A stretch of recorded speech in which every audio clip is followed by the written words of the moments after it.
music on the AM radio. Yeah, you could hear the music on the AM radio. Welcome back to the most news in the morning. You know, when you think of talk radio, you probably think of a conservative host, not a liberal one. It's because the conservative hosts are far more popular, and there are many more of them. Carol Costello is here with us now in our latest installment of talk radio, and we're talking about the fairness doctrine, right? People are saying it's not fair. That's right. We're talking about the fairness doctrine, and we're not. In 1987, the Federal Communications Commission, the FCC, rescinded something called the fairness doctrine. It required broadcast companies to present both sides of a controversial issue. Well, since the fairness doctrine went away and was repealed, conservative talk boomed on AM radio, and liberal talk faded. It's unlikely the fairness doctrine will return, but there is something else many liberal talkers are fighting for: localism.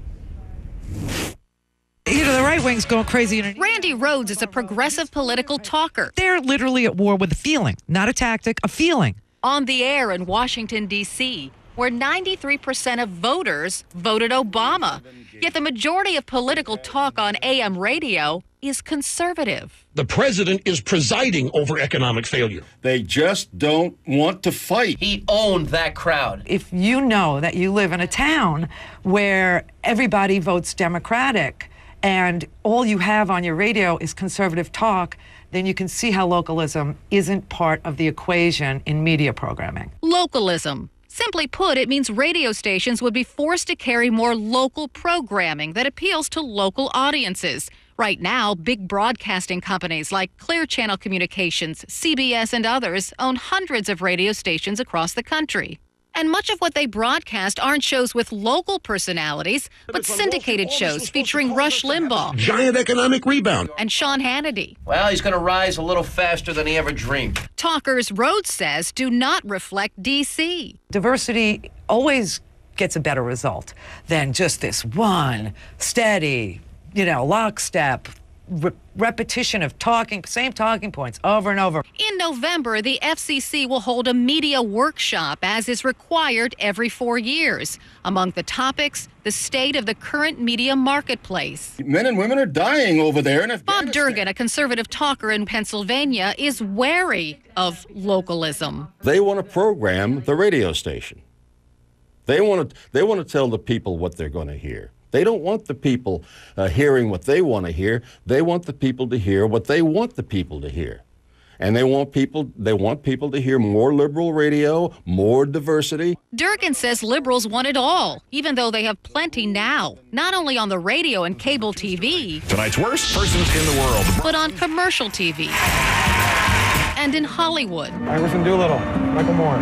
Camille Paglia, a social critic and Obama supporter. I find the motivation for this, all this talk about the local show, is actually covert. It's actually a way to try to ambush right-wing radio, which has indeed risen up as a powerful force in response, to the shutdown of conservative viewpoints coming from the major media. Rhodes disagrees. She says millions of Americans get their political talk from AM radio, 91% of which is conservative. I do want to be on their stations. I want a crack at their audience, and let me live and die by the success or failure. But I don't have that access. The new federal communications chief is a fan of diversity in media ownership, and some of his hires have upset conservative radio talkers who feel the Obama administration is out to shut them down, even though Mr. Obama has pledged not to reinstate the fairness doctrine or anything that resembles it. I asked Michael Harrison from Talkers Magazine if this idea of localism will be taken seriously by the FCC. He says, yes, it will be, but the issue is so politically charged right now, he'd be stunned if the FCC went forward with it in any serious way.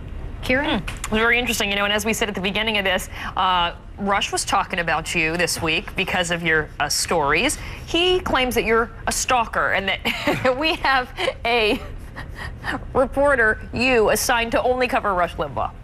I know. He said What other say things you? that were not very flattering. Yes. You know, I don't want to respond to Rush Limbaugh, but I will say this. If you look at my blog, many people have been critical of my reports, those on the left, those on the right, those in the middle, and many more have liked my reports. In my mind, that means I'm doing my job. So keep the comments coming. I welcome them. CNN.com/AMFix. All right. Well, great job, Carol. We appreciate it for sure. And we also want to know, Carol loves to hear from you. What's your take on this? Do we need a new talk radio fairness doctrine or localism? Go to our blog, CNN.com/AMFix, and sound off. It is kind of stunning, though, that you can have all that money and all that power and still have skin as thin as cellophane, isn't it?